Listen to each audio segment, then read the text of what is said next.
naomba kwanza ujitambulishe jina lako, lakini pia Watanzania wasiokufahamu waweze kujua wewe ni nani.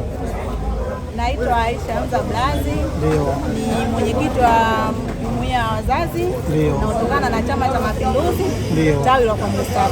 Okay. Pia kwenye pati nyingine. Ndio. Ni mke wa mheshimiwa mwenyekiti wa serikali ya mtaa wa kwa Mustafa. Okay. Sasa hapo kwenye rola pili ulilozungumza. Naomba kwa uchache sana, hebu mzungumzie tu mheshimiwa Fikiri Rajab. Ni kiongozi wa aina gani? Fikiri Rajab ni kiongozi wa mfano. Okay. Kwa sababu kwenye kumbukumbu yangu. Ndio. Alikuwa kwenye nafasi nyingi. Okay. Kuanzia tawini mpaka kwenye kata. Na hatutaki umpambe mume wako, tunaomba uzungumzie kwa namna alivyokuwa. Ndio. Si mpambe, namzungumzia. Wao wamesema nimzungumzie. Yupoje? Namzungumzia jinsi alivyo kama ulivyoniambia. Ndio. Ni kiongozi mchapakazi. Mwenye kupenda watu. Mwenye kujumuisha wananchi wako kwa Mustafa, tushirikiane kwa pamoja, wote kwa pamoja kama hivi tunavyoona. Okay. Hana ubaguzi. Okay. Na hapo tena naomba nikurudishe nyuma kidogo. Umesema kwamba ni miongoni mwa viongozi ambao kushika nyadhifa mbalimbali.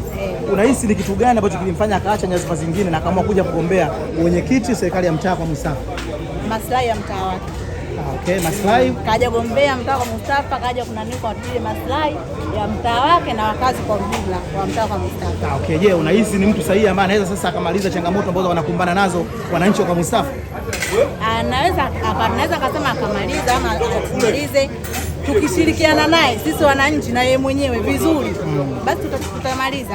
Lakini tukimwacha yeye kama yeye, kwanza kwa tumempa mzigo mzito. Okay. Na kila kitu lazima tushirikishane naye, tumsupport. Okay. Basi naomba sasa, hebu mshauri kitu chochote kile Mheshimiwa Fikiri Rajab katika uongozi wake. Mimi namshauri sana kila siku. Ndio. Kila siku namshauri. Kwanza mimi nampenda kumshauri yule mara kwa mara. Kwenye uongozi wake mimi sipendi aibu. Ndio. Unawaga sipendi aibu, na hata alipokuwa anagombea namwambia. Unagombea lakini mimi aibu sitaki.